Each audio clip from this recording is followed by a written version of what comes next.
Hello বন্ধুরা, good morning, শুভ সকাল। আজ আমাদের চিংড়ি মাছের বাটি ভাতে হবে। আমাদের জলাতে বসাতে হয়, এই মুগড়ি আছে, সেই মুগড়িগুলো জলায় বসায়। আর এইসব মাছ পড়ে, অনেক রকমই মাছ পড়ে। এই চিংড়ি মাছ পড়েছে বড় বড়, দেখতে পাচ্ছেন কত বড় বড় চিংড়ি মাছ। পরিষ্কার করে ছাড়িয়েছি কয়েকটা। আর এই চিংড়ি মাছ বড় বড়, এগুলো বাটি ভাতে করব। নতুন রেসিপি এটা, আমি সব বন্ধু বান্ধবদের দেখাতে চাইছি। দারুণ লাগে খেতে। এগুলোকে ভালো করে প্রথমে পরিষ্কার করে কেটে নিতে হয়, একদম সুন্দর করে কেটে নিয়ে তারপরে বাটি ভাতে তৈরি করতে হয়। কিভাবে করব সেটাও দেখানো হবে আজকের। এখন মাছগুলো আমি পরিষ্কার করে কাটছি। এই যে আমার বাটি ভাতের জন্য পরিষ্কার করে মাছগুলো ছাড়ানো হয়ে গেছে। একটা একটা করে ভালোভাবে ছাড়িয়ে দিয়েছি, দেখতে পাচ্ছেন কত সুন্দর পরিষ্কার করে ছাড়ানো হয়েছে। 100 গ্রাম চিংড়ি মাছ দিলাম বাটিতে। বাটিটায় যেহেতু বাটি ভাতে, ওই জন্য বাটিটাই দিতে হবে সব কিছু। একটা এলাচ থেতো করে দিলাম।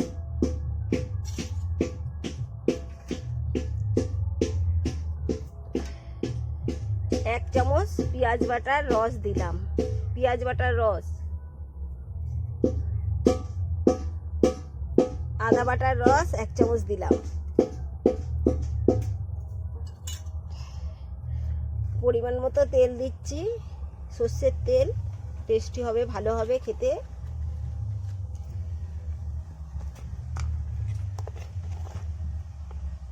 হাফ চামচ হলুদ গুঁড়ো দিলাম।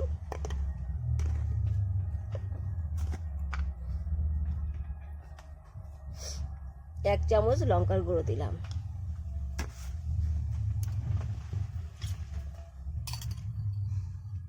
স্বাদ মতো নুন। এগুলোকে একসঙ্গে মিক্সড করছি।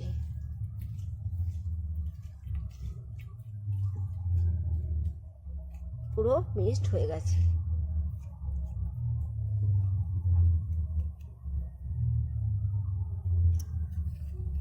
দারুণভাবে মিক্সড করা হয়ে গেছে। বলতে হবে, দেখতে পাচ্ছি। দাঁড়ান, হ্যাঁ স্টার্ট।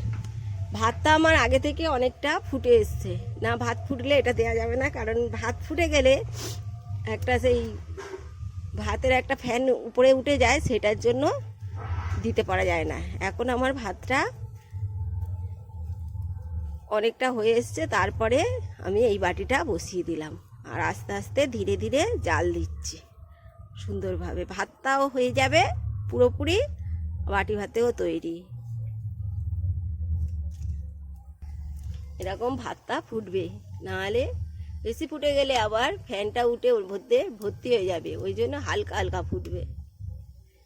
বাটি ভাতে রেডি হয়ে গেছে, দেখতে পাচ্ছেন মাছগুলো একবার পুরো সিদ্ধ হয়ে গেছে।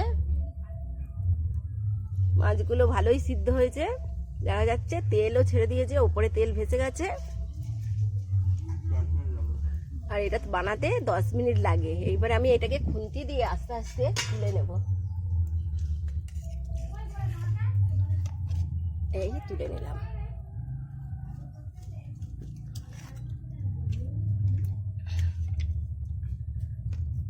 রেডি হয়ে গেছে।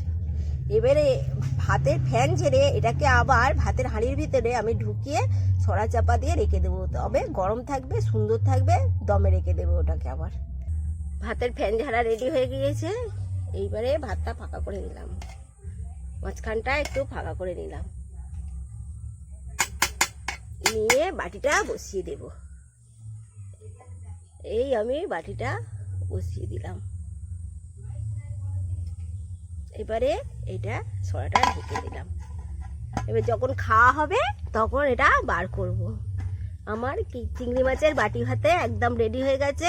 খাওয়ার সময় এটা বার করলে খুব সুস্বাদু হবে, টেস্টি হবে, খুব ভালো লাগবে। খেয়ে দেখবেন আপনারা। ভিডিওটা ভালো লাগলে লাইক, কমেন্ট, শেয়ার, সাবস্ক্রাইব করুন।